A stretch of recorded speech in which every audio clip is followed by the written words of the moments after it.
Ladies and gentlemen, good afternoon, and welcome you all to the ISESCO headquarters. So, firstly, I present myself. I am Abdeslam Jildi. I am Senior International Relations Specialist at the Policy Center for New South, and I will be serving as your moderator during the session of this afternoon. So, the session of this afternoon is entitled Technological and Artificial Intelligence Use in Radicalism and Countermeasure. As you know, the new technology can have and already is having a profound impact to our society, from healthcare, from agriculture, from industry to financial services and education. However, and like United Nations General Secretary Antonio Guterres stated in 2018 during the adoption of the United Nations Strategy of New Technologies, he said that the new technologies can have negative consequences. And in this context, I think the artificial intelligence technology embodies this duality, perhaps more than any other emerging technologies. Reason why we have the pleasure to receive this afternoon a specialist on the subject. Firstly, Mr. Abdelrahman El Yousfi Al Alawi, General Controller from the representative of the General Director for National Security. Also, Dr. Sidra Tariq Jamil, communication expert at the Center for Civilizational Dialogue at l'ISESCO. Mr. Abdelaziz Ben Rida, Major Colonel, Associate Researcher at Qadi Iyad University in Marrakesh. And Mr. Monsef Barouel, researcher at l'Observatoire Marocain de violence et de l'extrémisme, and PhD candidate at the University of Sidi Mohammed bin Abdullah. So the subject of the panel of this afternoon, during the panel of this afternoon, we would like, on the one hand, to explore the dichotomy new technologies, radicalism, and on the other hand, to explore how the technologies and artificial intelligence can be used to fight radicalism and combat the threat of terrorism. So now I will give the floor to Mr. Abdelrahman El Yousfi Al Alawi. Please.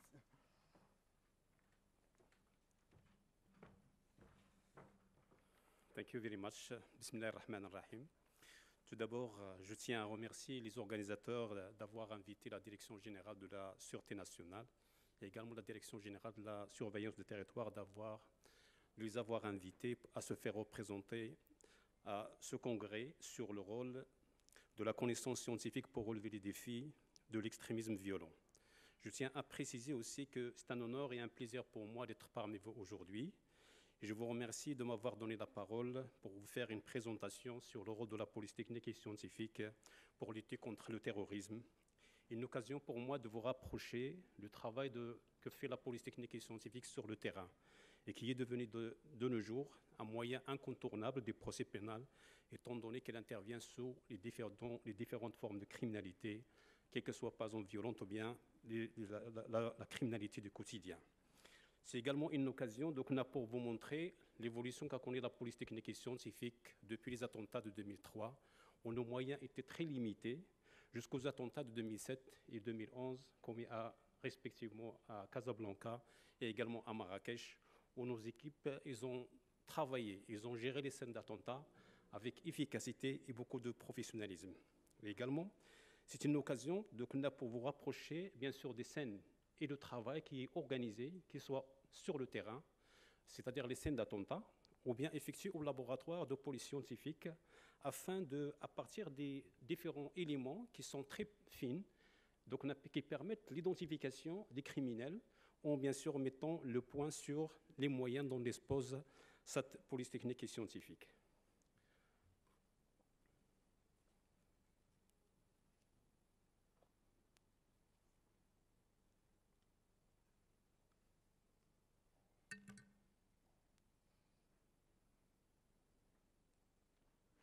Donc ma présentation va être focalisée sur les 4 points suivants.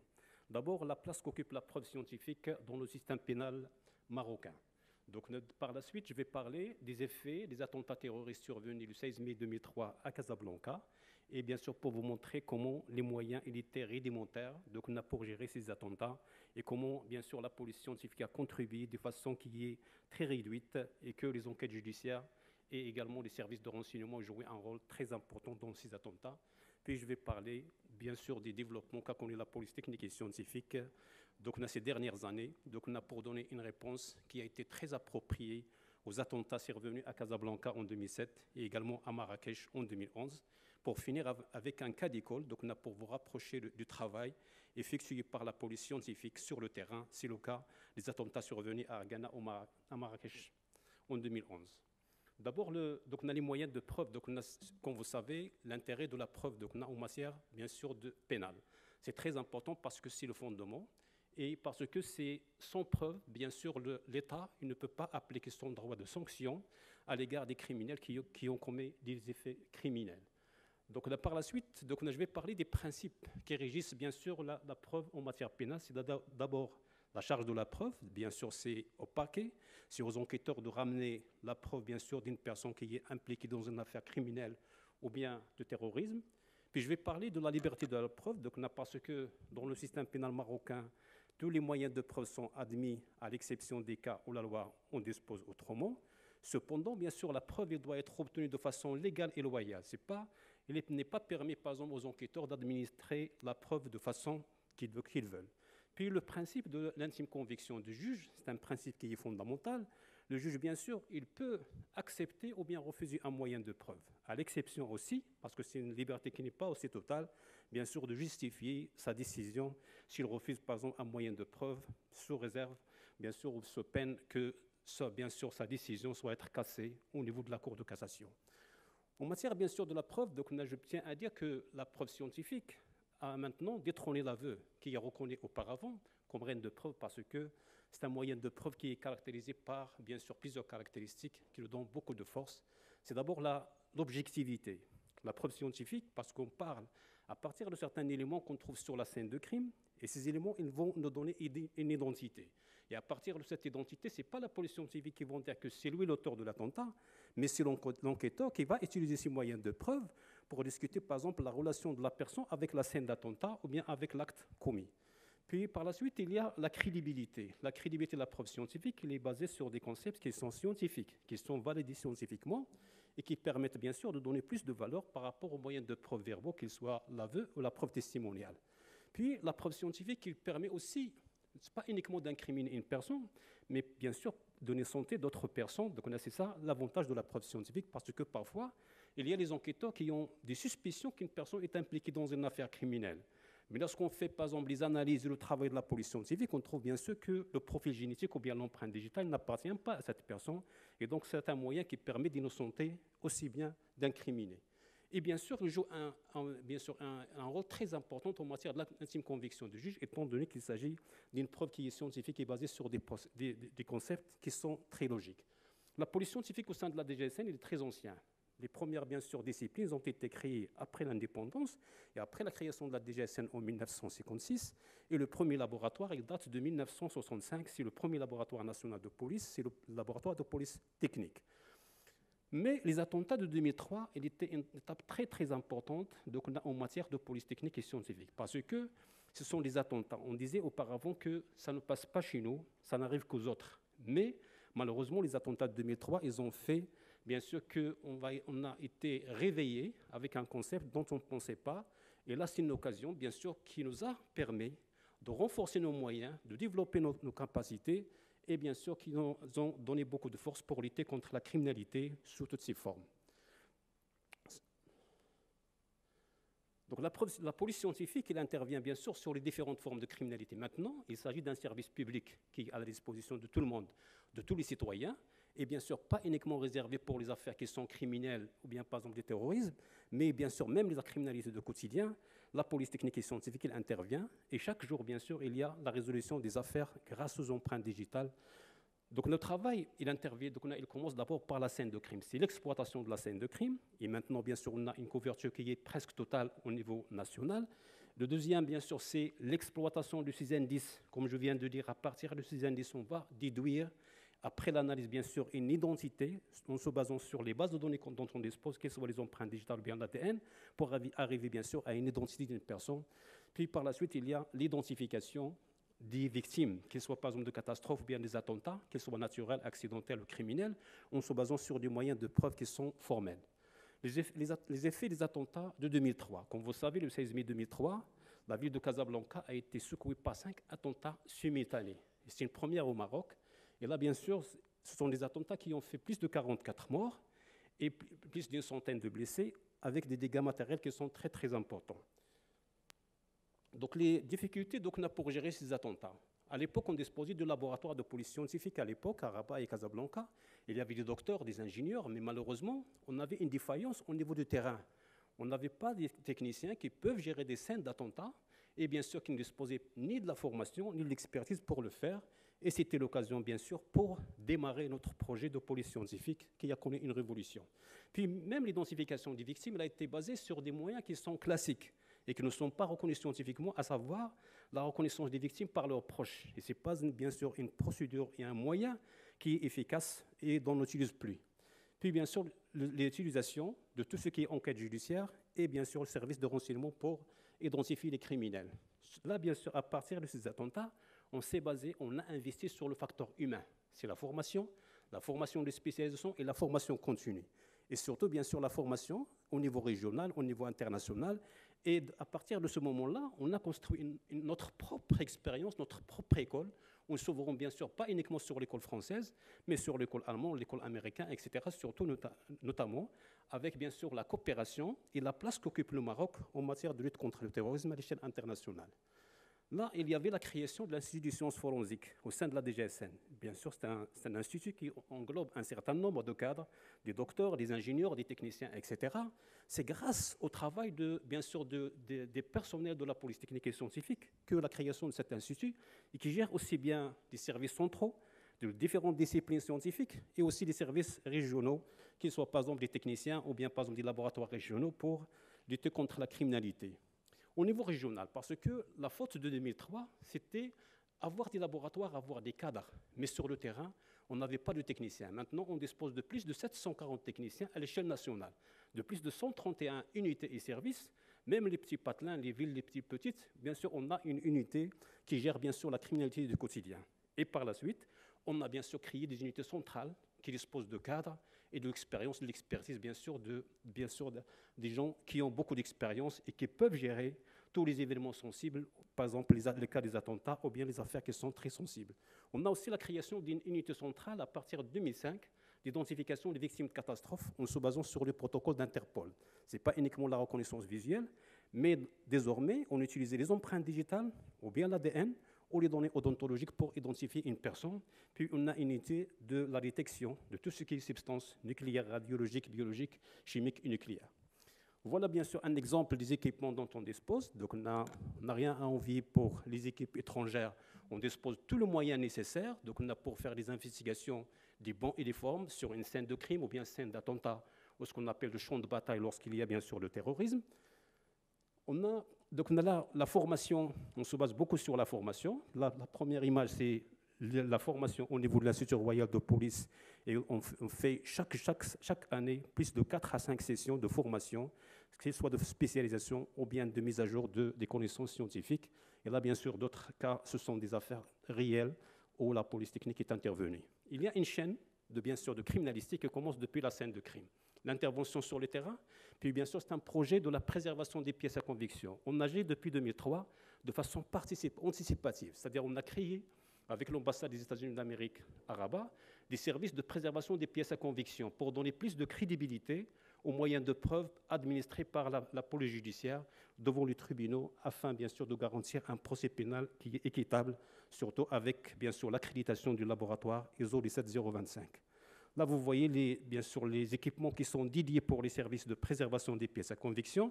Et c'est un modèle, bien sûr, au niveau de la région MENA, qui est bien sûr un exemple, bien sûr, pour garantir et donner plus de crédibilité aux moyens présentés par la police scientifique ou bien la police judiciaire d'une manière générale. En ce qui est des laboratoires, on a eu la création d'une nouvelle plateforme de laboratoire de police scientifique à Casablanca et qui répond bien sûr à toutes les normes, bien sûr, tout ce qui est bien sûr, structure bâtimentaire, tout ce qui est équipement, tout ce qui est expertise. Et c'est un laboratoire qui a été certifié 17025 depuis 5 ans. Et on tend maintenant à généraliser cette certification à la scène de crime 17020 afin, bien sûr, de donner, bien sûr, au processus criminalistique toute une certification depuis l'intervention sur la scène de crime jusqu'à, bien sûr, l'administration de la preuve devant le tribunal. Là, vous voyez bien sûr la plateforme du laboratoire. C'est une plateforme qui est futuriste et qui nous permet bien sûr de développer dans le futur d'autres disciplines. L'inscription du laboratoire ou bien des disciplines de la police scientifique au niveau de l'État ou bien la liste des experts en tant que personnalité morale. Et là, bien sûr, les différentes domaines d'expertise, que ce soit par exemple l'empreinte génétique ou bien la biologie, et on l'utilise bien sûr dans le domaine pénal et aussi dans le domaine civil. De plus, bien sûr, au niveau de la criminalité violente, on procède bien sûr à la mise en place d'une base de données des personnes qui ont des antécédents dans le terrorisme ou bien les affaires qui sont criminelles dangereuses, à partir bien sûr des prélèvements qu'on effectue au niveau des prisons pour les criminels. Le volet bien sûr de tout ce qui est expertise physico-chimique. L'expertise balistique, on dispose maintenant d'une base de données qui est automatisée, à l'instar bien sûr de ce qui est utilisé par Interpol et les différents pays développés, à savoir le système IBIS. C'est un moyen qui permet bien sûr d'identifier les armes à partir des traces balistiques. Et bien sûr, au niveau des empreintes digitales, on investit beaucoup parce qu'on dispose d'une base de données qui est très importante. Parce qu'au Maroc, toute personne âgée de 18 ans ou plus, il est obligé d'avoir une carte d'identité. Ce n'est pas un choix. Et à ce moment-là, il dispose de ses empreintes digitales. Donc, on dispose d'une base de données des empreintes digitales de toute la population, qu'elle soit par exemple civile, qui est âgée de plus de 18 ans, en plus bien sûr de la population carcérale, parce qu'on a des techniciens qui se déplacent au niveau des prisons et qui procèdent au relevé des empreintes digitales, au relevé bien sûr des prélèvements biologiques et tous les données identitaires des criminels pour suivre leur dossier. Et bien sûr, c'est une base de données qui est au service de tous les services sécuritaires au Maroc. Et à partir de 2006, on dispose de système AFIS. C'est un système qui permet l'identification d'une personne rien qu'à partir d'un petit fragment d'empreinte digitale. Parce qu'avant, on avait le système semi-automatisé, on aurait besoin de toutes les empreintes digitales des 10 doigts. Mais maintenant, rien qu'un fragment, on peut identifier une personne. Puis le système de reconnaissance faciale, l'exploitation de tout ce qui est caméra de surveillance, tout ce qui est bien sûr portrait robot pour identifier une personne.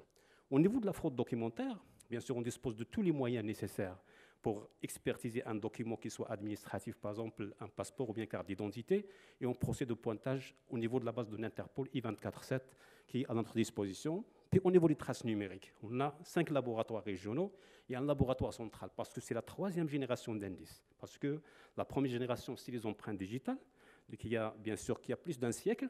Il y a bien sûr les empreintes génétiques depuis 1986, mais l'empreinte génétique, elle n'a pas remplacé l'empreinte digitale, mais elle a renforcé les acquis, bien sûr, au niveau des empreintes digitales. Et la 3e génération, c'est la preuve numérique qui permet, bien sûr, d'identifier beaucoup de criminels, notamment en matière de terrorisme. Il y a bien sûr les autres disciplines, tout ce qui est expertise, par exemple, bien analyse toxicologique et stupéfiant. Pour revenir, bien sûr, un cas d'écho, c'est les attentats terroristes survenus à Marrakech. Donc, on a pour vous rapprocher le travail qui a été effectué. Donc, le 28 avril 2011, la ville de Marrakech a été secouée par un attentat terroriste commis au café Argana à Marrakech, qui a fait 17 morts de différentes nationalités, dont 3 Marocains, 8 Français, bien sûr des Espagnols, des Anglais, des Suisses, un Portugais, un Canadien, etc. Donc, on a procédé à l'investigation sur la scène de crime. Là, ce sont des images, les premières images où la scène de crime a été malheureusement polluée par des intervenants, qu'ils soient par exemple des citoyens, des journalistes, etc. Mais malgré ça, on a procédé à l'investigation minutieuse de la scène d'attentat et qui nous a permis de collecter un certain nombre, bien sûr, d'éléments qui ont permis d'identifier le criminel, même si c'est un cas, par exemple, c'est le cas d'un criminel qui n'a pas été fiché pour le terrorisme. Ça va être identifié à partir, bien sûr, des traces laissées sur la scène d'attentat. Notre travail consiste d'abord à l'identification des victimes avec le protocole d'Interpol, parce qu'il y a des étrangers et on doit procéder de façon, bien sûr, qui est standardisée à l'échelle internationale. Puis, la recherche des éléments de preuve qui permettent d'identifier le criminel et aussi de procéder à la reconstitution de l'engin explosif improvisé, parce qu'on doit justifier comment, bien sûr, la bombe a été posée, comment il a été, bien sûr, le système de mise à feu, et bien sûr, la quantité de l'explosif qui a été utilisée pour la commission de cet acte. Vous voyez l'image, bien sûr, après l'arrivée de l'équipe centrale de la police technique et scientifique, où la scène de crime a été dégagée avec des périmètres de sécurité, et bien sûr, a été répartie en plusieurs scènes afin de faciliter le travail minutieux de la scène d'attentat. Là, ce sont des éléments qui ont été collectés sur la scène de crime. Vous voyez les clous. Donc, on a bien sûr, la bombe explosive a été renforcée par des clous pour causer plus de dégâts et faire bien sûr plus de victimes. Vous voyez bien sûr des parties d'un contenant métallique qui a servi pour la bombe, et bien sûr des parties d'une batterie. La batterie est utilisée dans le système de mise à feu de la bombe explosive. Et vous voyez tous les indices numériques, tout ce qui est appareil photo, tout ce qui est téléphone portable. Et là, donc, on a au niveau de cette image-là, donc on a les parties, ou bien sûr les résidus de la carte du téléphone portable qui a été utilisé dans la bombe explosive. Et là, c'est un moyen qui nous a permis, bien sûr, d'identifier le criminel. Et bien sûr, ce sont des parties qui ont été fragmentées et éjectées, mais heureusement qu'on a pu, bien sûr, rassembler ces éléments de preuve. Là, vous voyez un portrait robot, donc on a établi par notre technicien de la police scientifique à Marrakech, à la suite, bien sûr, de la description de certains témoins qui étaient au niveau du café. Et vous voyez, bien sûr, l'image, donc on a par la suite, en comparaison avec le criminel, il y a plus de 80% de ressemblance. Et aussi, c'est un moyen qui a renforcé, bien sûr, les données reçues par les éléments de preuve collectés de la bombe des parties de téléphone portable. La police scientifique la permet d'abord, bien sûr, de collecter un certain nombre d'indices qui sont très importants. Elle a permis de faire la reconstitution de l'engin explosif improvisé à partir des éléments collectés de la scène et aussi pour l'identification du criminel à partir, bien sûr, du téléphone portable qui a été utilisé et d'autres éléments de preuve trouvés sur la scène de crime. Et ces éléments, bien sûr, ils ont été confirmés par la suite après l'arrestation de la personne, parce qu'on a procédé à l'investigation sur d'autres scènes de crime au domicile du criminel. C'est les lieux de perquisition qui nous ont permis de rassembler un certain nombre de produits chimiques et de produits de laboratoire où, bien sûr, cette personne suspecte a utilisé, bien sûr, pour préparer sa bombe explosive avec des produits chimiques artisanaux. Là, le deuxième lieu de perquisition, c'est un domicile, bien sûr, de quelqu'un de la famille de personnes mises en cause. Et là, très rare. D'accord. Là, c'est bien sûr le deuxième lieu de perquisition qui a permis de trouver un certain nombre d'éléments, et bien sûr avec des gants, avec des traces de la substance TATP qui est utilisée dans la fabrication des engins explosifs improvisés, avec bien sûr des moyens de preuve qui sont scientifiques et qui permettent de lier bien sûr la scène d'attentat, la bombe explosive ou bien l'engin explosif improvisé et bien sûr le lieu de la préparation de la bombe. Donc l'examen de la conclusion, bien sûr, des travail de la police technique et scientifique, il a permis d'abord d'identifier le criminel, d'identifier l'engin explosif et de faire sa reconstitution. Deuxièmement, il a permis de conclure que l'explosion a été commise bien sûr par un engin explosif improvisé traditionnel avec la matière TATP et aussi qui a été renforcé par des clous pour causer plus de dégâts. Puis, bien sûr, un équivalent de la substance explosive de TATP, c'est 3,5 kg en référence bien sûr de l'explosif TNT qui est un explosif militaire. Puis bien sûr le criminel, il a bien sûr explosé ou bien elle a actionné la bombe explosive à distance avec un système de mise à feu et non pas par un kamikaze parce que plusieurs données au début ils ont bien sûr véhiculé une information que c'est un kamikaze qui a commis l'acte, mais la police scientifique il a montré qu'il s'agit bien sûr d'une explosion à distance. Par la suite bien sûr il a la confection de l'engin explosif et qui a été mis dans un sac à dos et bien sûr avec tous les indices y compris la batterie qui a été utilisée dans le système de mise à feu. Pour l'identification des victimes, bien sûr on a utilisé le protocole d'Interpol pour l'identification en se basant sur les empreintes digitales et sur, bien sûr, l'ADN. Donc, la première expérience qui a été utilisée par le Marocain, c'est bien sûr d'aller, avec bien sûr l'autorisation du procureur général du roi chargé de terrorisme, d'aller par exemple au domicile des victimes et de prendre des effets personnels pour faire la comparaison, qu'ils soient de leur empreinte digitale ou bien de leur ADN. Et là, bien sûr, c'est une présentation qui a été effectuée à Interpol. Et bien sûr, le Maroc a été le premier pays qui a bien sûr utilisé cette expérience-là. Puis on a exploité aussi les documents identitaires et des passeports et de voyage sur les scènes d'attentat pour confirmer et bien sûr donner plus d'informations, bien sûr pour l'identification, en se basant sur la coopération internationale en matière bien sûr pour les victimes étrangères pour coordonner pour l'identification. Comme vous voyez, bien sûr, la police technique et scientifique est devenue un acteur incontournable des procès pénals. C'est un service public qui est à la disposition de tous les citoyens qu'elle soit de la nature de la criminalité, et qui joue un rôle très très important maintenant en matière de lutte contre la criminalité sous toutes ses formes. Et c'est pour ça la DGSN, bien sûr, il investit, surtout bien sûr dans ce domaine, étant donné bien sûr l'essor des moyens technologiques et également l'évolution de la société et l'évolution de la criminalité. Je tiens à vous remercier.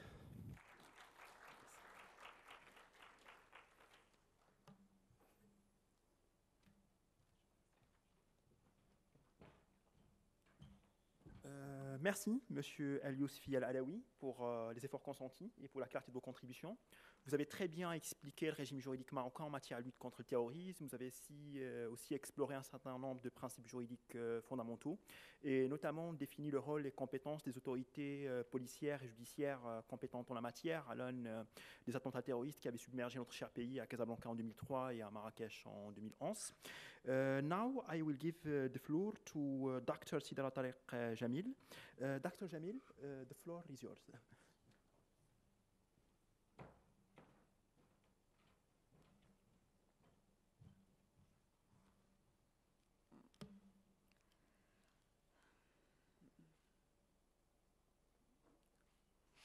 Assalamu alaikum wa rahmatullahi wa barakatuhu, and good afternoon to everyone. I would like to begin by thanking the organizers for putting together this apt and pertinent conference at a time when extremism dominates international affairs. It is thus imperative on all of us to not only focus on the problem but also propose solutions. We need to think out of the box to counter extremism, which is a scourge on human dignity. Taking, therefore, a more ideational approach by looking at the extremism issue through the social constructivist lens, I'll be presenting today my thoughts and insights on countering extremism through cultural knowledge and civilizational competence. To begin with, it has to be explicated that Islam is a religion that celebrates seeking knowledge, and Islamic epistemology underscores the centrality of internalizing knowledge as a precursor to be applied reasoning that is rational and logical. Even though it has long been said that a little knowledge is a dangerous thing, we must not cease acquiring knowledge in terms of lifelong learning that can benefit society by celebrating diversity and espousing inclusivity. Incongruent with this International Day for Tolerance, we must seek and apply knowledge in building less walls and more bridges to promote tolerance. We must model our educational system in a way that it is pertinent to the values and virtues of tolerance. We must emphasize the role of youths to be purveyors of tolerance, especially on the social media front. We must empower more women to be at the forefront on promoting tolerance. The idea here is that the more we promote tolerance, the more effective we can battle extremism. It is noteworthy that as knowledge seekers, we are cognizant of using the correct terminology when talking about extremism. At the most fundamental, it is worth distinguishing between nonviolent and violent extremism. One can hold extremist views, but not necessarily resort to violent actions. But one can also be violent when we tend to describe, though not always, as terrorism. Radicalization can also culminate in both violent and nonviolent extremism, and one can also be self-radicalized due to the pervasiveness of propaganda on social media. We need to continue accentuating the cultural dimension in countering extremism.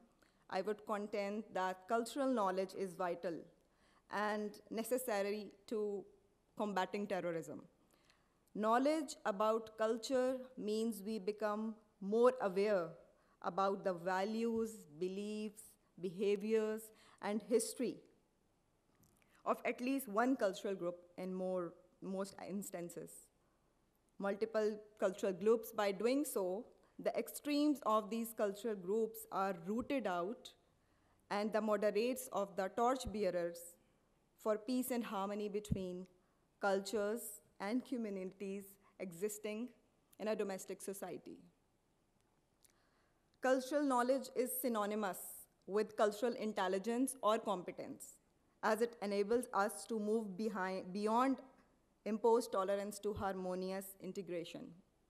It necessitates active listening, demonstrating empathy and effective engagement on the parts of government and society as a means to engendering multicultural tranquility, promoting interfaith harmony, civilizational dialogue, and civilizational cooperation, which are examples on application of cultural knowledge and are at the heart of what we do at ISESCO Center for Civilizational Dialogue. Civilizational competence is about having requisite knowledge about the idea of civilization in order to exercise good judgment geared towards building up strategic trust for deepening cooperation through dialogue and diplomacy. We can think of civilizations as a complex for an interconnected society held together by enduring socio-political structures negotiated by the state through governmental institutions. I would propose here that emanating from civilizational competence is cultural techno-entrepreneurship that can help counter extremism. This interdisciplinary notion of cultural techno-entrepreneurship entails the triangular relationship of culture, technology, and entrepreneurship, entails the working in tandem to uplift and enliven societies, and to help strengthen the social impact between the government and the people. The more society is prosperous, institutions are strengthened, technology is embraced, and the spirit of entrepreneurship is promoted, the less likely it is for extremism to germinate or flourish. Looking ahead, we cannot effectively counter all forms of extremism if we do not emphasize the importance of cultures and civilizations in both understanding the problem of extremism in all its manifestations and providing innovative solutions to neutralize it. I will end my remarks with this famous quote, which goes as follows: "Knowledge is power, power is wisdom, wisdom is understanding." By the same token, extremism will need to be countered not just by acquiring knowledge, but rather utilizing the acquired knowledge to countered by the change of proffering innovative solutions to neutralize the essential threat of violent extremism at the domestic, national, regional, and international levels. Knowledge is power, and that power is in each of us and it can be the agent of change to counteract violent extremism. Countering extremism begins at home and with individuals exercising personal responsibility. Thereafter, as a collective, we can make a substantive and substantial impact, principally helping to preserve global harmony and international peace in the spirit of humanity. Thank you very much for your kind attention. Thank you.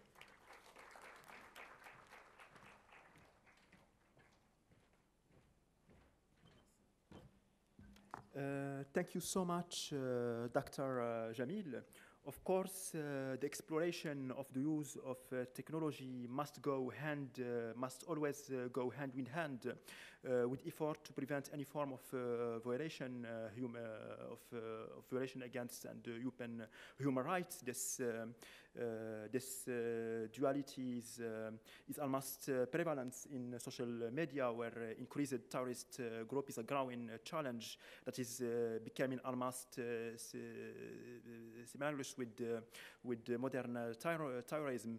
And furthermore, we need to fight radicalism and to combat terrorism. We need to promote the values of humanity, of diversity, of education, of knowledge, and of the dialogue of civilization. Bon, maintenant, je vais donner la parole à Monsieur Abdelaziz Benrida. Monsieur Abdelaziz Benrida donnera son intervention à distance.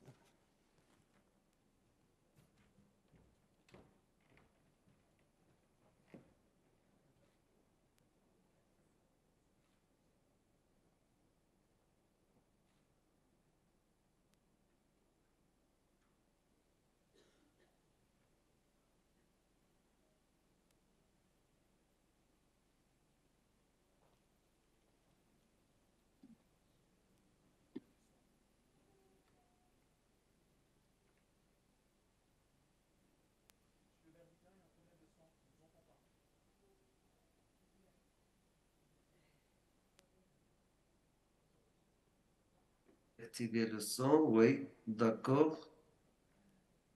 Je réactive. Je partage aussi. Je partage, voilà.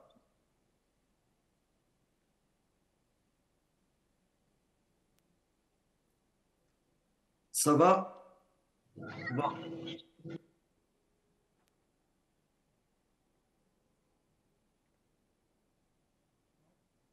Voilà. Donc, comme j'ai dit, vous êtes en train de passer votre temps. Oui, arrêtez le partage. Oui, j'arrête le partage.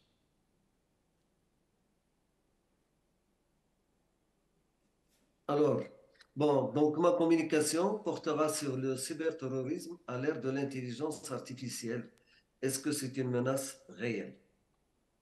Alors, le concept de cyberterrorisme a été inventé au milieu des années 80 par Barry Collin, mais jusqu'à ce jour-là, il n'y a pas, ce concept n'a pas une définition consensuelle, ce qui amène à se poser la question de savoir est-ce que c'est une menace réelle?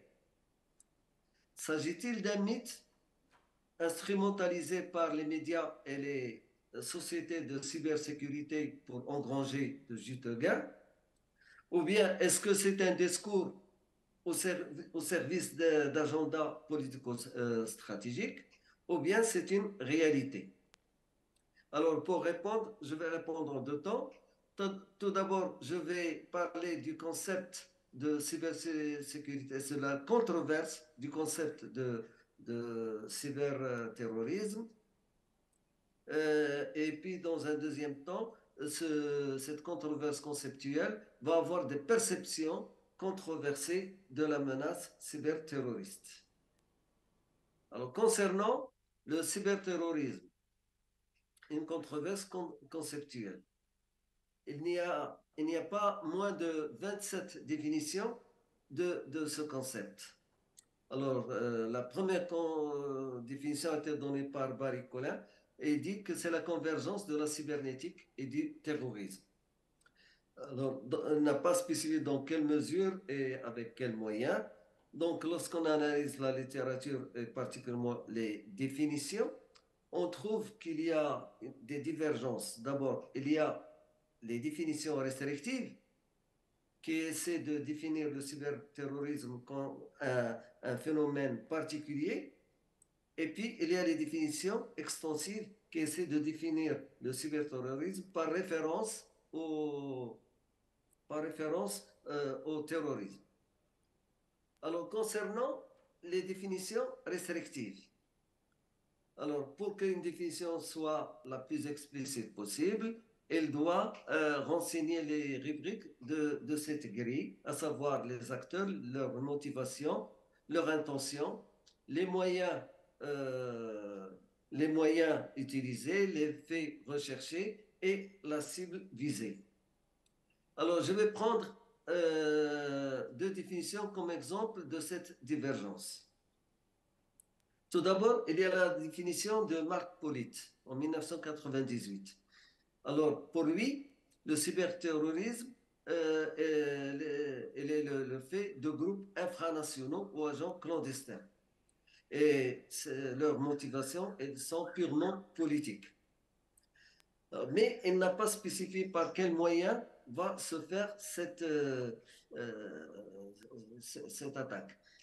Les effets recherchés, c'est la violence sur les installations, mais aussi sur les personnes non engagées. Et la cible, c'est l'information générale, les systèmes et les programmes informatiques et les données. C'est-à-dire que c'est le cyberespace dans toutes ses dimensions. Alors, je citerai comme exemple la première attaque des serveurs des ambassades sri-lankaises par la guérilla tamoule. C'est la première attaque de cyberterroriste connue. Alors, pendant 15 jours, les ambassades recevaient jusqu'à 800 mails par jour avec un message intimidant donc pour les perturber. La deuxième définition, c'est celle de Dorothy Denning. C'est la définition la plus célèbre. Elle a été donnée devant la commission des affaires militaires au Parlement américain, la Chambre parlementaire américaine en 2000. Alors, Dorothy n'a pas spécifié quels sont les acteurs, ce qui suppose qu'ils peuvent être des États, ils peuvent être aussi des acteurs non étatiques. Leurs motivations ne sont plus seulement politiques, mais aussi sociaux. Ils peuvent être sociaux. Leur intention, c'est intimider ou contraindre un gouvernement ou son peuple. Les moyens utilisés, ce sont des moyens illégaux, mais il n'a pas spécifié quels moyens. Les effets, c'est la violence, provoquer la violence, la peur ou bien des dommages graves. Et la cible, c'est toujours le cyberespace. Alors, je citerai comme exemple la cyberattaque sur les 30 000 ordinateurs de la société saoudienne d'Aramco par le virus Shamoun et qui a paralysé l'entreprise pendant une période allongée en 2012. En somme, de ces définitions restrictives, on déduit que le seul point de convergence, c'est que ce sont des actions qui se passent dans le cyberespace comme cible. Et puis, les divergences se situent au niveau des acteurs, des motivations et des effets recherchés. Maintenant, pour les définitions extensives, celles qui définissent le cyberterrorisme par référence au terrorisme. Il y a 4 tendances. La première tendance considère que le cyberterrorisme est hypothétique ou improbable, car il n'a pas la théâtralité et donc la théâtralité des explosions, des actes terroristes traditionnels, et donc elle est sans intérêt pour les terroristes. La deuxième tendance, il dit que c'est une réalité distincte des autres formes du terrorisme. Donc ce n'est pas du terrorisme, c'est une autre réalité. Une troisième tendance dit que c'est un sous-ensemble du terrorisme, qui est un concept plus large, et donc il est inutile d'essayer de définir le cyberterrorisme. Il est déjà défini puisque c'est le terrorisme.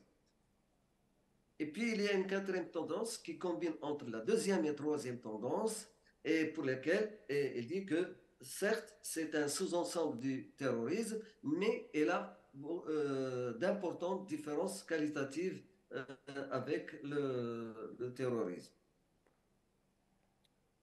Donc, en définitive, on constate que la qualification d'un acte de cyberterrorisme est fonction de la définition adoptée. Je donnerai pour ça un exemple. Un groupe extrémiste utilise une technologie numérique, purement exclusivement une technologie numérique, provoque une collision entre 2 avions. Alors, c'est du cyberterrorisme selon la troisième tendance, car c'est du terrorisme. Maintenant, le même groupe extrémiste avec la même technologie numérique, attaque la bourse d'un pays. Non pour la tendance. La troisième tendance dit que ce n'est pas du terrorisme parce qu'il n'y a pas la théâtralité du terrorisme. Mais pour Denning, oui, c'est un acte cyberterroriste au vu des dommages graves qu'il a provoqués. Alors, donc, cette controverse conceptuelle ne manque pas d'avoir des implications certaines sur la perception de la menace cyberterroriste. Alors là, il y a deux types de perceptions. Il y a les perceptions minimalistes et il y a les perceptions alarmistes. Pour les perceptions minimalistes, ben, ils avancent que les cyberattaques cyberterroristes ne sont pas létales parce qu'il n'y a pas cette composante cinétique, donc l'explosion ou bien la rafale d'une mitraillette, et donc c'est du cybergraffiti sans intérêt. Il y a d'autres qui disent que les dégâts du cyberterrorisme sont vite réparés, car les États et les entreprises investissent dans la cyber-résilience. Au bout de quelques jours ou quelques semaines, les choses rentrent dans l'ordre et donc il n'y a pas, c'est pas aussi grave que ça. Eh bien, il y a encore d'autres, comme Olivier Kemp, qui dit que le cyberterrorisme, c'est plus un discours qu'une réalité. Concernant maintenant les alarmistes, ils avancent que les choses peuvent être très graves lorsque les cyberterroristes s'attaqueront, pirateront les systèmes de contrôle des armes nucléaires. Et donc, ils risquent de provoquer le départ d'un vecteur portant une bombe nucléaire et donc les conséquences seront vraiment très dangereuses. Il y a certains qui parlent aussi du trafic de perturbations ou bien d'attaques sur le trafic aérien en provoquant des collisions ou bien des crashs ou bien des retards et donc ce qui va provoquer beaucoup de dégâts. Et puis, il y a aussi ceux qui avancent qu'il y a un danger aussi pour les infrastructures d'intérêt vital, comme la santé, l'eau et l'énergie. Les exemples ne manquent pas, WannaCry, Pythia, Stuxnet, Chameau.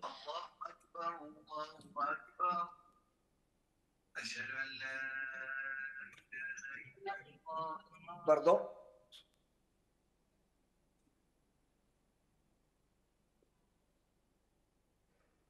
Je m'explique. Alors, maintenant, les arguments pour la réalité sur la menace cyberterroriste. Il y a des arguments. Tout d'abord, il y a le principe de l'inattribution dans le cyberespace. Alors, il est difficile d'attribuer une cyberattaque à un acteur quelconque. Et dans ce cas-là, tous les cyberacteurs peuvent recourir au cyberterrorisme. Je donne comme exemple l'attaque sur TV5 Monde qui a demandé plus de 2 ans pour que les Français avancent que c'est un groupe russe qui en était l'auteur, par exemple. Alors, deuxièmement, l'utilisation du cyberespace par les terroristes. Alors, le cyberespace est utilisé maintenant à fond par les cyberterroristes. Il facilite beaucoup de choses, donc le financement par le truchement de phishing, de ransomware, donc ils vont recruter des fonds pour financer leur action. Et s'ils leur servent pour la propagande, le recrutement, la radicalisation, les communications et même pour l'exécution. Alors, ces tâches pourraient être facilitées par l'intelligence artificielle. D'abord, pour le chiffrement et le déchiffrement des clés, pour accéder au système d'information visé et puis au big data. Et puis, leur faciliter aussi le renseignement par l'analyse des réseaux sociaux et les big data, etc. Et puis, il peut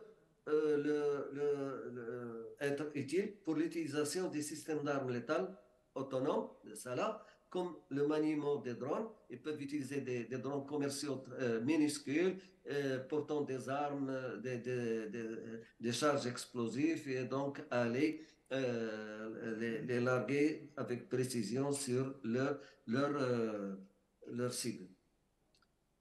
Et puis, ça leur facilite aussi de prendre de meilleures décisions et planification des opérations. Et je mets entre guillemets meilleures, car il n'est pas dit que l'intelligence artificielle ne va pas se tromper, donc il peut se tromper et donc donner les mauvaises décisions. Et donc, c'est d'autres cibles, d'autres victimes non visées initialement qui vont être touchées, etc. Enfin, il y a aussi les possibilités offertes aux cyberterroristes.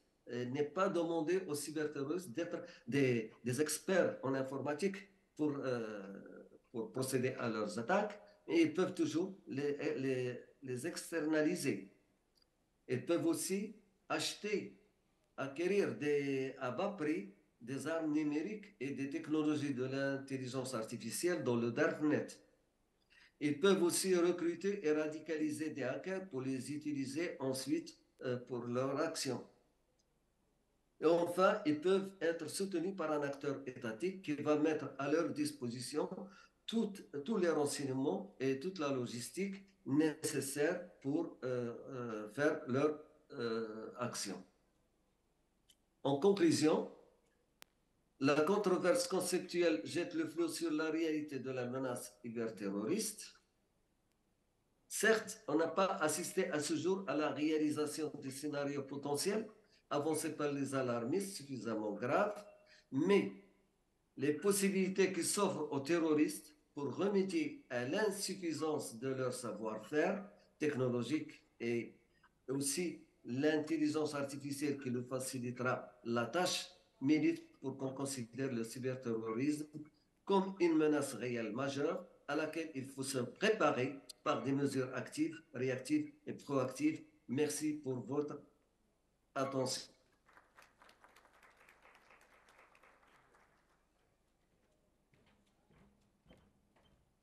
Merci, Monsieur Benridan, pour la clarté de vos contributions. Vous avez très bien défini la frontière entre cybersécurité et cyberterrorisme en s'appuyant sur les points de proximité et distinction entre les deux notions avec un focus conceptuel et doctrinal. Alors maintenant, je vais donner la parole à notre dernier intervenant, Monsieur Monsef Barouel. Allez-y.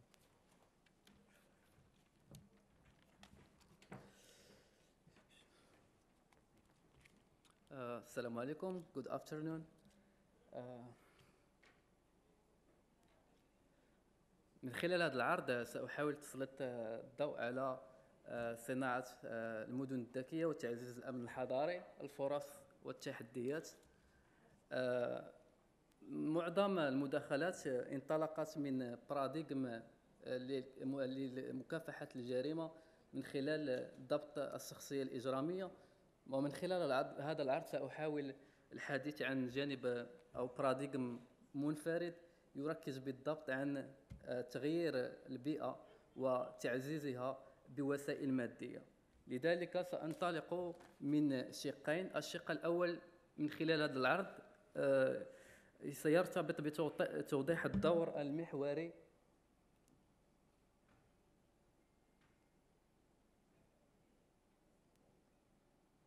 تأكيد الدور المحوري لآلية التخطيط العمراني لمنع الجريمة، وذلك في إطار تنزيل التصور الهندسي لمشروع المدينة الآمنة الذكية. بينما الشق الثاني سأحاول وضعكم في الصورة لفهم الأبعاد الجيل الرابع من الصناعة المعبر عنها بالاندستري 4.0 ومحاولة فهم التهديدات القادمة، وهنا سأخص بالذكر حصرا نقل تكنولوجيا الذكاء الاصطناعي من خلال الاستثمارات الخارجية، وذلك من خلال مؤشرات سأقوم بتفصيل فيها لاحقا.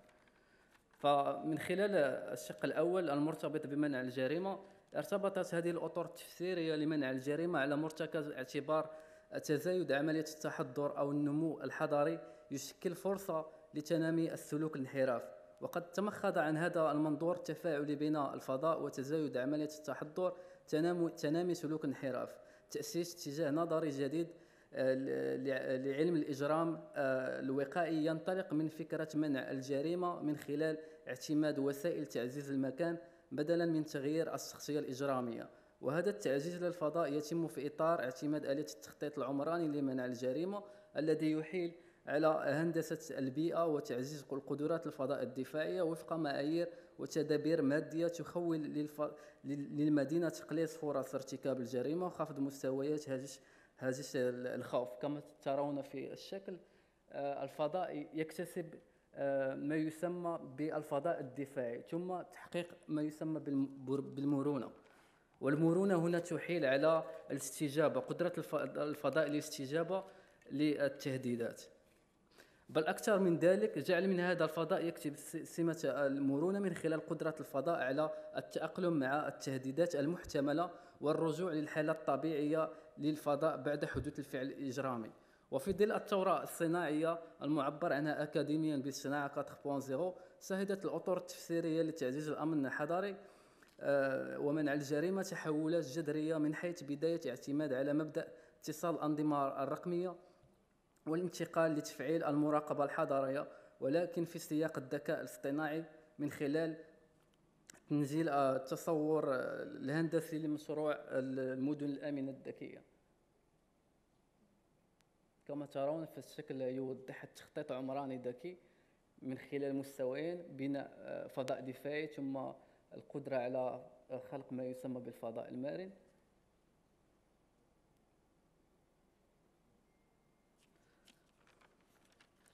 فهذا التصور الهندسي لمشروع المدينة الآمنة ينبني على 3 منطلقات أساسية تجسد ميكانيزمات اشتغال المدينة لتفعيل المراقبة الحضارية. وتتم هذه الصناعة كما أشار في سياق تخطيط عمراني على بناء هذا الكيان على بنية تحتية للاتصالات والمعلومات التي تسمح لها برصد مختلف البنى بالفضاء الحضري، سواء تعلق الأمر بالطرق، الأنفاق، السكك الحديدية، المحطات الطرقية، موانئ البحرية، ثم الطاقة، المياه وغيرها من الأبنية الرئيسية المكونة للمدينة عامة، سواء كانت قطاعات حكومية أو غير حكومية. وهذا الشكل هو عبارة عن ملخص يعني شخصي قمت بإنجازه يوضح ميكانيزمات اشتغال مشروع المدينة الآمنة. كما أشرت يعني وضع أجهزة الاستشعار، ثم تمكين من إدارة البيانات وتحليل البيانات الضخمة، ثم كاميرات المراقبة، وكل هذا من أجل تحقيق ما يسمى بالتفاعل الفوري وتفعيل تكنولوجيا العقل الاصطناعي. فالذكاء الاصطناعي يعني كتعريف يعني مقصدة يمكن القول على أن الذكاء الاصطناعي هو محاكاة لذكاء الإنسان، ويمكن اعتباره نوع من تفويض السلطة، يعني تقديم بعض الصلاحيات أو المهام للآلة المتعلمة لاتخاذ بعض القرارات التي تستدعي التدبير الزمن استراتيجيا واتخاذ القرار بشكل فوري. بينما الأجهزة الاستشعار تساهم هذه الأجهزة في تخفيض مستويات هاجس الخوف لدى الساكنة أو المارة. فهذه المنظومة تعمل على توفير مثلا الإضاءة الذكية، مما ينتج عنه تعطيل أو إرباك فرصة ارتكاب الفعل الإجرامي من خلال قدرة هذه الأنظمة على رصد حركات المارة وإلغاء الهوامش المحتملة بالفضاء عبر تزويدها بخاصية الإضاءة الأوتوماتيكية، بحيث يتم تلقائيا تعزيز الشعور بالأمان. ولتوضيح نموذج هذا النموذج يعني سنلاحظ التجربة الإماراتية من خلال مبادرة أعتذر أريد الإشارة لفكرة التفاعل الفوري. يتم تفعيل نظام المراقبة الحضارية عبر إحداث مركز رئيسي للقيادة والتنسيق، أو ما يعبر عنه بالمنشآت الأمنية العملياتية التي تعد أرضية الاتصال الميداني المتصلة بمنظومة المراقبة والاستشعار، بحيث يختص هذا المركز العملياتي على الاستجابة الفورية والتنسيق العملياتي مع مختلف أجهزة إنفاذ القانون، إذ يقوم بملاحظة ومراجعة الإشعارات التي يتوصل بها بشكل آلي والتي تنذر باحتمالية وقوع النشاط الإجرامي، وبناء عليه يتم تحديد طبيعة التهديدات واتخاذ القرار بشأنها بما يراعي تدبير الزمن استراتيجيا، ويشمل بذلك تحقق السرعة والفورية في الأداء الدفاعي للفضاء من ناحية التصدي للجريمة وإخراج الفضاء من حالة الصدمة.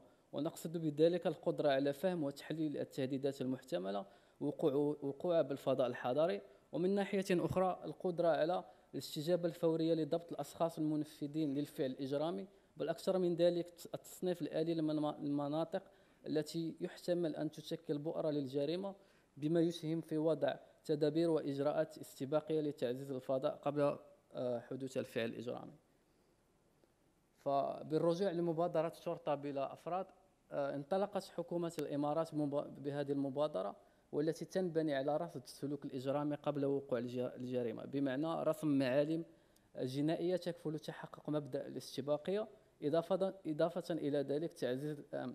وستتكون هذه المبادرة من خلال 3 أنظمة ذكية يمكن ملاحظة نظام عيون دبي، وهو يعني عبارة عن كاميرات المراقبة لديها خاصية كشف هوية الأشخاص المحتمل تواجدهم في قوائم المراقبة، كما أشار الأستاذ في مداخلته الأولى، يعني البصمة الرقمية، بطاقة الهوية الرقمية، والتي تعطي نوع من يعني كشف الأشخاص ربما الذي يحتمل أن يمارسوا فعلا أو نشاطا إجراميا. كما هذا النظام على وضع كاميرات مراقبة عالية الدقة بالأسوار الخارجية للمنازل الساكنة ترتبط بغرفة القيادة والمراقبة. ثم لدينا نظام منطاد المراقبة الذكي، وهو عبارة عن منطاد صغير يتم إطلاقه بالجو بأنحاء المدينة، ليقوم هذا النظام بتأمين المناطق المفتوحة كالشواطئ والتظاهرات والفعاليات الفنية والثقافية الضخمة والمواقع تحت الإنشاء، بحيث تتم مراقبة هذه الأماكن على مدار الأسبوع، بما يمكن الشرطة لرصد الحوادث وجمع الأدلة وكشف الجرائم.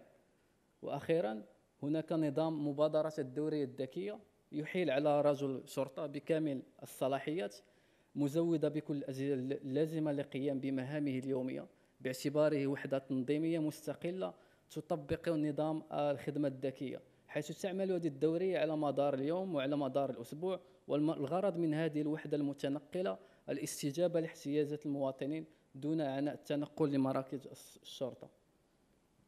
والآن سننتقل للمحور الشق المتعلق بالصناعة، الجيل الرابع من الصناعة والسؤال الأمني.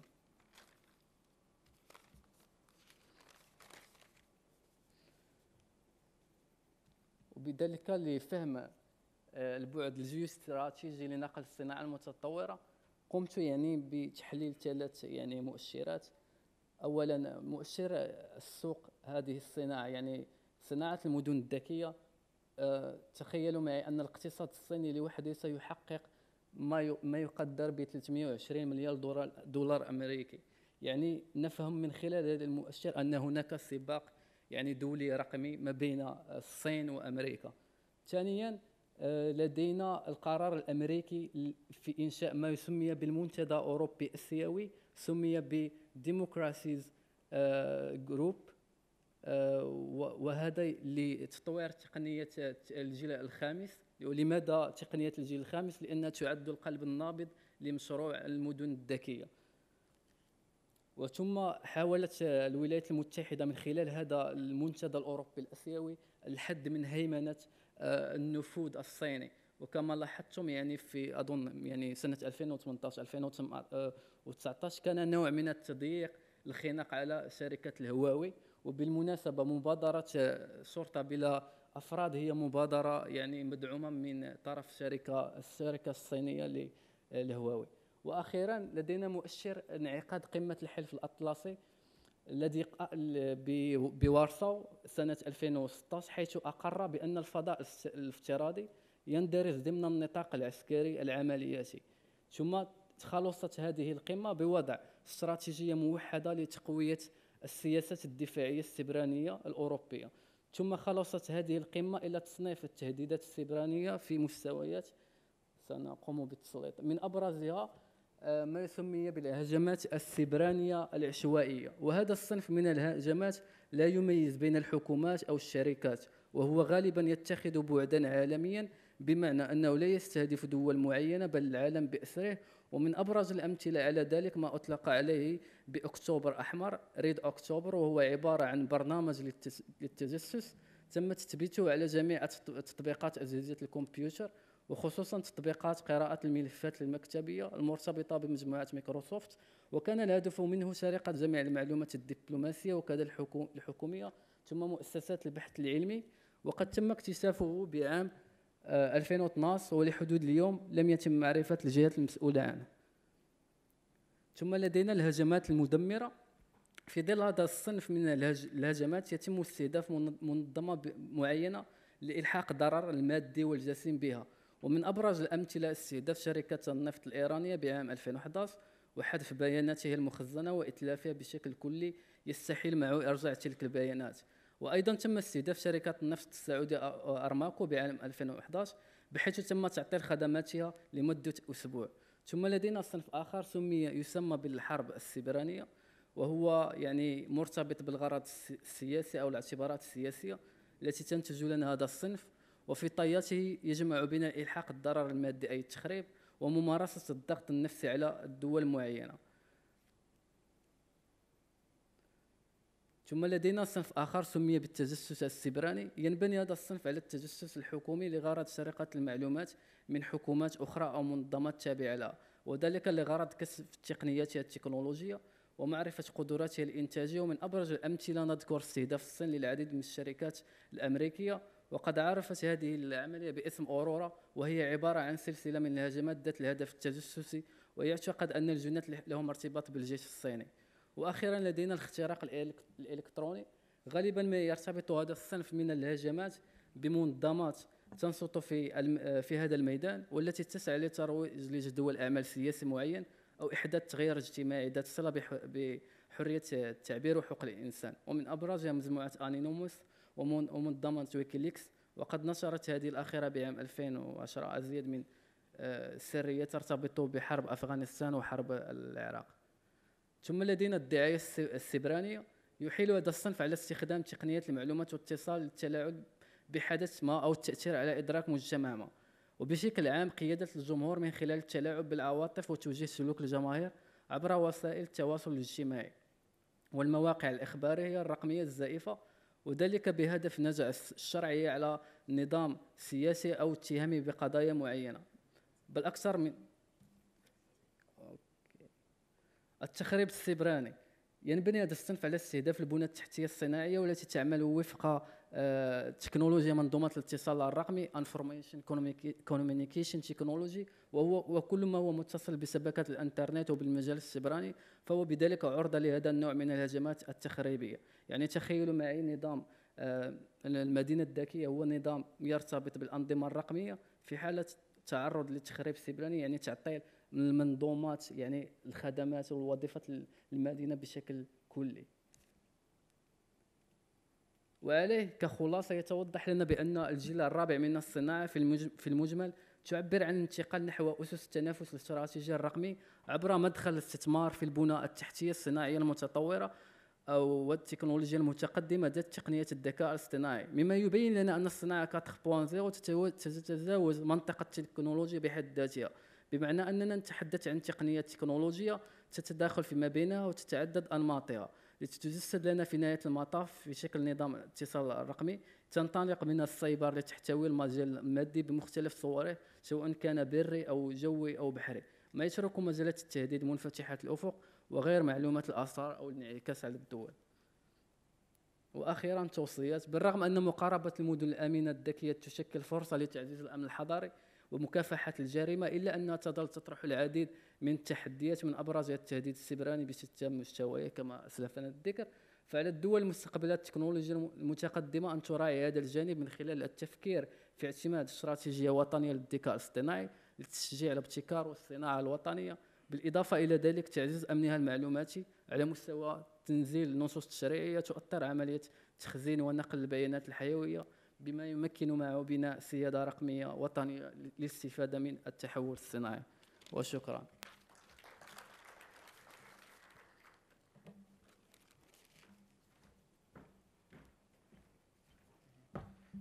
شكرا منصف على العرض القيم وعلى المداخلة.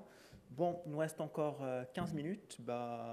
Du coup, je donnerai la parole aux participants si éventuellement vous souhaitez interagir avec ce qui avait été, avec les propos des intervenants, et aussi si vous avez des observations ou des remarques que vous souhaitiez formuler. La parole est à vous.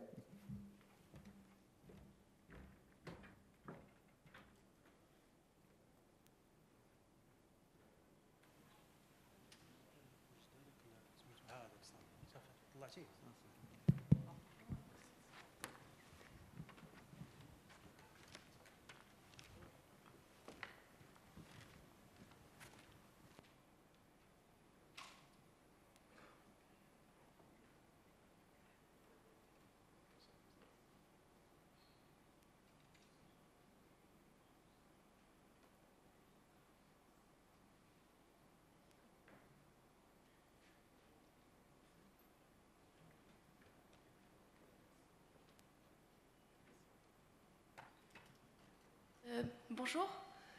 J'aimerais remercier d'abord le panel pour leur intervention très intéressante et très constructive, effectivement. En fait, concernant ce point sur l'intelligence artificielle et son rôle pour la lutte contre l'extrémisme violent, j'aimerais savoir s'il est possible de faire un parallèle entre intelligence artificielle et les sujets qui ont été abordés hier lors de la conférence, notamment sur la psychologie et peut-être le cheminement psychologique qui entraînerait vers de l'extrémisme et ainsi de l'extrémisme violent. Donc, est-ce qu'il pourrait y avoir un lien qu'on pourrait dresser entre intelligence artificielle comme moyen pour déceler ce cheminement psychologique et aussi pour essayer d'anticiper, au travers par exemple des recherches de certaines personnes sur le net, d'anticiper peut-être un potentiel extrémisme ou un penchant vers la violence de la part de certains individus. Je souhaiterais avoir l'avis de tous les intervenants, il n'y a pas de souci. C'est pas en direction que d'un seul intervenant. Merci.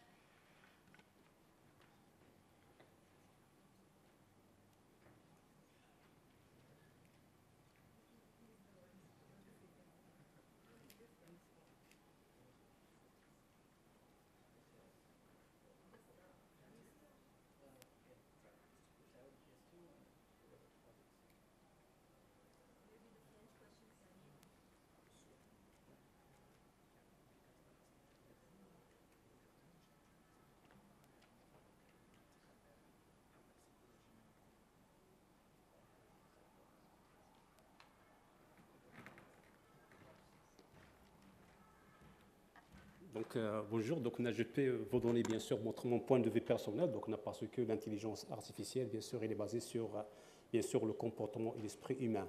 Donc, bien sûr, donc, c'est l'étude de la composante humaine, donc, on a pour bien sûr baser et établir bien sûr donc, on a un concept de l'intelligence artificielle, donc bien sûr, y compris bien sûr l'étude de la personnalité, ça rentre bien sûr, donc on a tout ce qui est psychologique et tout ce qui est comportement de la personne, donc on a pour baser bien sûr une conception, donc on a pour le développement des stratégies en matière de, bien sûr, de l'intelligence artificielle. Donc là, c'est mon point de vue personnel. Donc je peux, bien sûr, si mon collègue il peut ajouter quelque chose.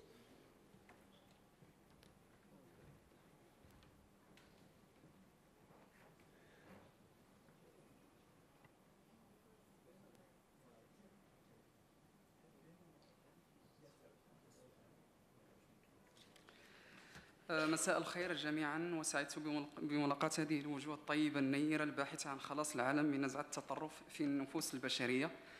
صراحة يكون الأمر صعب على الطالب الباحث أن يأخذ الكلمة في آخر اللقاءات العلمية، لأنه يحمل هم أن تظل مداخلته في المستوى الراقي والجيد للذين سبقوه، لكن لا يسعني إلا أن أحاول جاهدا أن أكون عند حسن مسامعكم.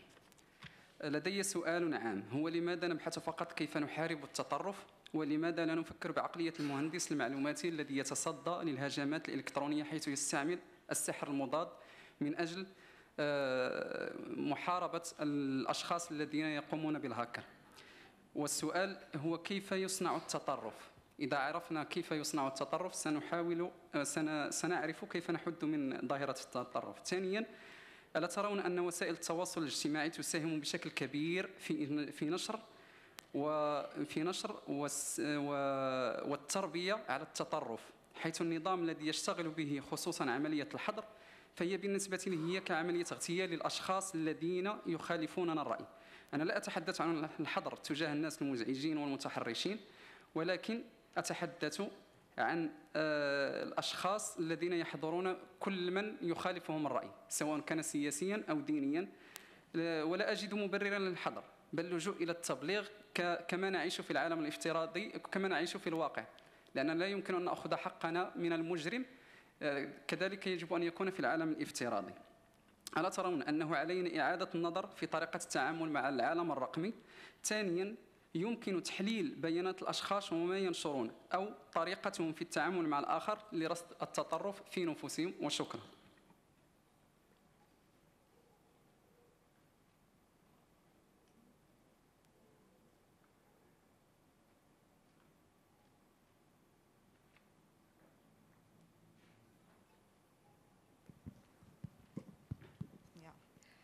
Thank you very much for this interesting question.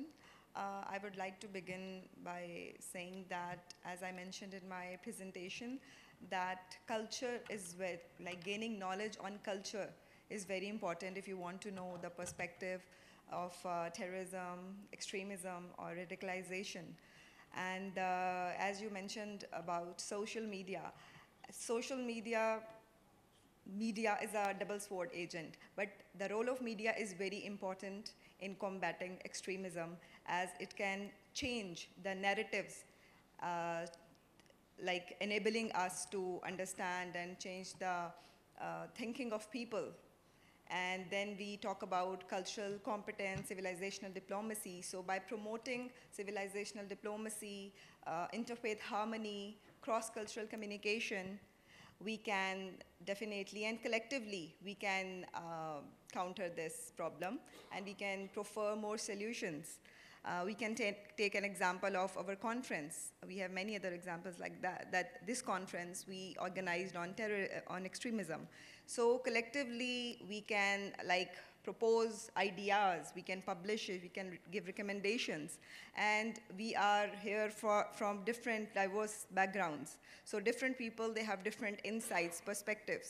So if we gather them and publish it, and collectively, I personally feel that we can resolve this problem and find solutions for this. Yeah, thank you.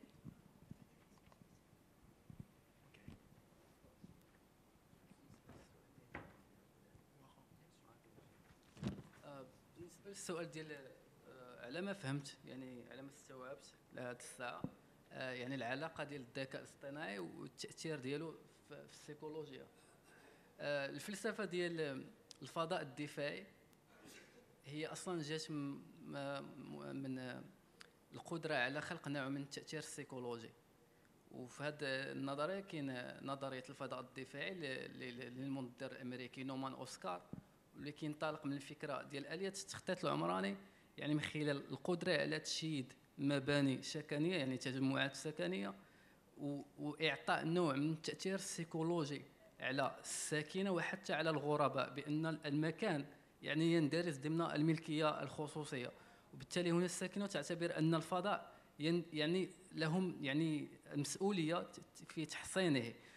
بالتالي يعني تخيلي معي ان تكنولوجيا الذكاء الاصطناعي او التحول الصناعي الرقمي سيمكن يعني من نقل آلية التخطيط العمراني الى تخطيط يعني عمراني ذكي. يعني كتصور المدينه، مفهوم المدينه الذكيه، فهي نظام كما اشرت يعني تنبني على اجهزه الاستشعار، كاميرات المراقبه.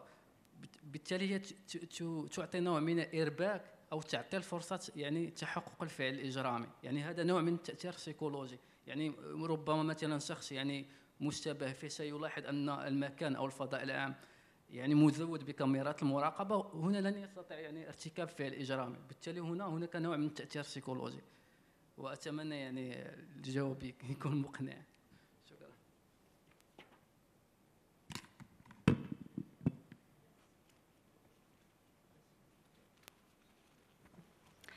Salam alaikum wa rahmatullahi ta'ala wa barakatuh. Donc tout d'abord, je tiens à remercier et à féliciter tous les organisateurs du congrès international de lutte contre l'extrémisme. Donc ma petite question à monsieur Alaoui, Yousfi Alaoui.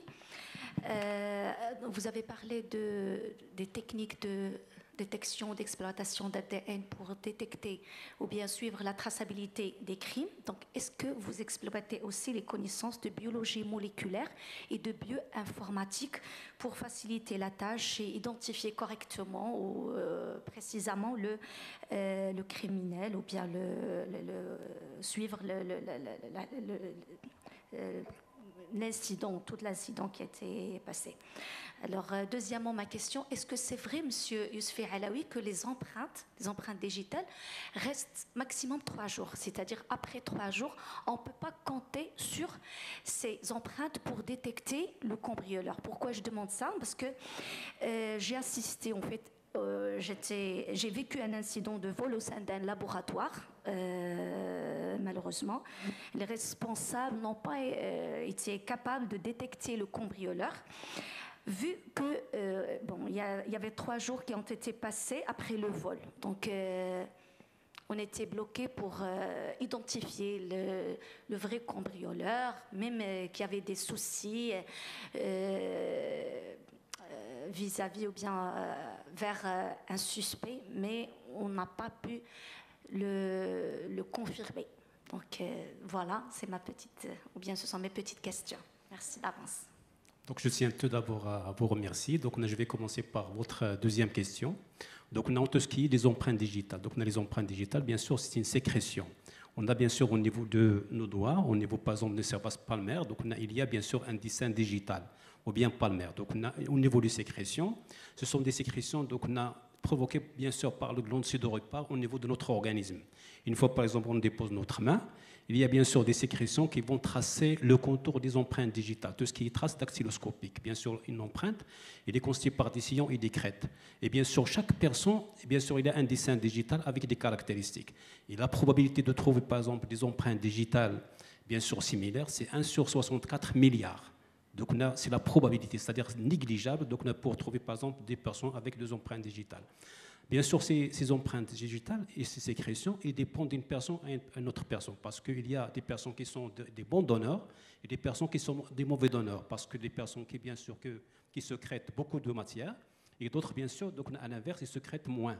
Donc là, on peut bien sûr le distinguer entre nous, donc, en fonction de, bien sûr, la corpulence de la personne, en fonction de l'âge de la personne, etc. Donc pour les empreintes, donc, il y a 3 caractéristiques ou bien 3 questions à poser. D'abord, bien sûr, le lieu. Donc, on a ici le lieu, bien sûr, il est bien sûr sec. Bien sûr, les empreintes, parce que les constitutions des sécrétions, il y a l'eau, l'acide aminé, l'acide gras. Donc, on a ces constitutions, bien sûr, c'est le principal, donc, on a qui sont utilisés par les techniciens ou bien par les experts. Donc, on a pour, bien sûr, révéler une empreinte digitale. Si l'empreinte, par exemple, il est très ancien ou bien le milieu, il est sec, donc il y a l'évaporation de l'eau. Ce qui reste, c'est l'acide gras et les acides aminés. Donc, le technicien doit utiliser un autre produit qui ne va pas avec de l'eau, mais qui va avec l'acide aminé ou bien avec l'acide gras. Donc, en fonction de, par exemple, le support, il y a des supports qui sont absorbants et des supports, bien sûr, qui sont non absorbants. Par exemple, le verre ou bien, par exemple, le papier. Le papier, c'est un support qui est absorbant. Donc, il y a la matière qui entre dans le papier. Mais si, par exemple, on a un support qui est le verre, donc je vais poser mon empreinte digitale, le support n'absorbe rien. Donc, on a là, avec, bien sûr, avec l'évaporation, avec la température, et la disparition de l'eau. Par la suite, il y a la disparition des acides aminés, des acides gras. Donc, c'est au technicien de savoir l'âge de l'empreinte digitale. Quand est-ce que le crime, par exemple, s'est passé? Est-ce qu'il est, par exemple, 3 jours ou bien 4 jours? Est-ce que, par exemple, le milieu il est humide ou bien, par exemple, sec? Par exemple, à Rachidia, ce n'est pas, par exemple, à Rabat, où il y a l'humidité. Donc, là où il y a l'humidité, l'empreinte est, bien sûr, il a un âge plus important. Donc, ça dépend de plusieurs circonstances. Et le produit qui doit être utilisé. Donc, on ne peut pas juger, par exemple, à partir, par exemple, de 3 jours, donc on n'a que l'empreinte qui disparaît. Parce que moi, par exemple, je fais des recherches sur mon doctorat, il y a même des empreintes qui ont resté plus de 30 ans parce qu'ils étaient bien conservés. Par exemple, quelqu'un qui a tué sa femme, il l'a enterré au niveau de la maison. Donc, par la suite, il y a quelqu'un qui va l'acheter après 30 ans, il va procéder à des aménagements au niveau de la maison. Donc, il va bien sûr démolir une partie, il va trouver un cadavre. C'est le corps, bien sûr, d'une femme, avec bien sûr les documents à l'intérieur. Là, il va révéler des empreintes digitales. Il y a d'autres, bien sûr, sur le support qui sont absorbants, où l'empreinte a resté plus de 10 ans. Donc, ça dépend de plusieurs critères. Donc on ne peut pas, par exemple, affirmer que l'empreinte disparaisse, par exemple, un jour, ou bien 3 jours, ou bien 1 an, ou bien 3 ans. Il y a des cas où l'empreinte, bien sûr, s'il est bien conservé, il va rester plus de 30 ans ou 40 ans. Il y a bien sûr des cas où l'empreinte, bien sûr, elle est mal conservée, ou bien exposée, par exemple, aux facteurs climatiques comme la pluie et le soleil. Il va disparaître rapidement. Donc là, c'est pour votre première question. Pour la deuxième, donc bien sûr, on a une évolution au niveau de l'empreinte génétique, parce que l'empreinte génétique au niveau du laboratoire scientifique, on a commencé à faire ces analyses depuis 2004, c'est-à-dire une année après les attentats de 2003. Maintenant, il y a une grande révolution au niveau du monde, par exemple, de l'identification par empreinte génétique. Parce qu'avant, il fallait, par exemple, 24 heures ou bien 48 heures pour donner un résultat. Maintenant, par exemple, au bout d'une demi-heure, on peut avoir un résultat. Il peut même donner, par exemple, des informations sur la personne. Par exemple, la catégorie ethnique de la personne qui a commis le crime. Par exemple, est-ce que c'est, par exemple, un Africain subsaharien ou bien, par exemple, un Européen, etc. Donc, c'est une évolution au niveau de ce domaine-là. Et là, on l'utilise aussi comme dans le domaine pénal ou bien dans le domaine civil, qu'il soit, par exemple, pour les tests de paternité, etc. Et bien sûr, c'est à partir d'une simple trace, par exemple, là où le criminel a touché, on peut faire un frottis. Si, par exemple, le technicien estime que le support il est rugueux et on ne peut pas avoir une empreinte digitale, il peut effectuer un frottis avec un swab. Et là, bien sûr, il peut, bien sûr, avec une tâche qui est minime, bien sûr, déterminer un profil génétique, donc là, qui va être confronté à la base de données. J'espère que j'ai répondu à votre question. Oui, bien sûr, monsieur. Et pour la biologie moléculaire et la bioinformatique, vous les exploitez? Oui, pour la bioinformatique, donc on n'a pas encore. Donc c'est un système, bien sûr, qui est un projet, bien sûr, qui est en cours, mais parce que, bien sûr, on anticipe. Et bien sûr, ce sont des investissements qui nécessitent beaucoup bien sûr, de moyens. Et on a, bien sûr, on agit par des priorités, parce que établir ou bien mettre en place une base de données génétiques, c'est déjà un point qui est très, très important. Et bien sûr, au niveau de la police scientifique, comme vous savez, tous les moyens, bien sûr, ils sont très chers.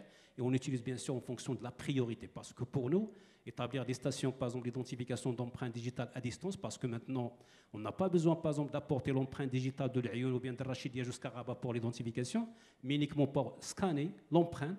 Et au bout, par exemple, de 3 minutes ou bien 1 minute, on peut déterminer l'identité de l'auteur. Là, bien sûr, ça se passe au niveau de tout le Maroc.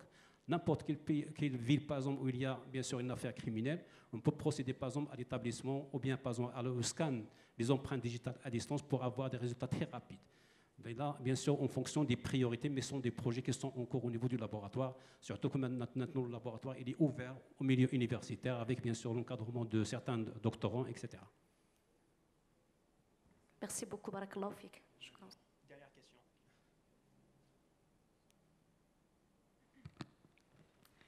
Bonjour tout le monde, je vous remercie encore pour me donner la chance pour donner mon intervention par rapport à ce qu'on vient de traiter. Je vous remercie infiniment.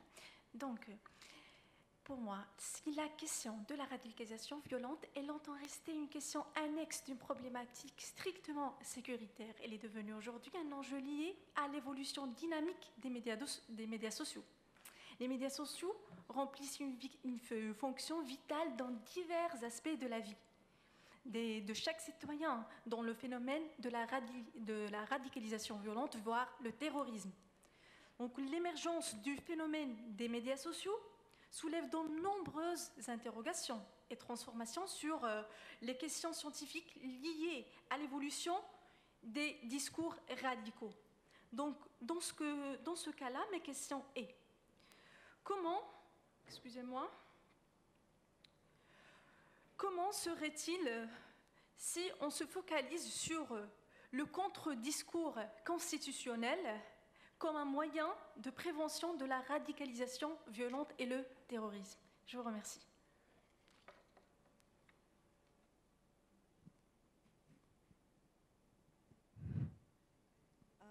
I would say that I agree with you.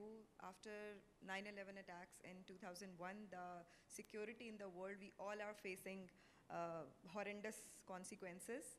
And I would say we must continue to use our knowledge to prevent scapegoating of communities because of the horrific activities like that, which we have faced, the actions in the past, and we are still facing. And when we talk about the cultural dimension, so we cannot lose the sight of geopolitics.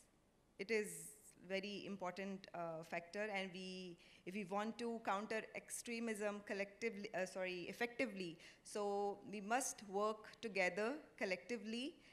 It will definitely, it can make a substantial and substantive impact, and we can together bring global harmony and international peace with working together. Yeah. Alors, cette session touche à sa fin. Alors, merci infiniment pour l'intérêt que vous avez manifesté pour les travaux de cette session et aussi pour les travaux de cette conférence de manière générale. Merci aussi à nos speakers pour la clarté de leur contribution et pour les efforts consentis. Dr. Jamil, thank you so much for your contribution and hope to see you again with you as soon as possible.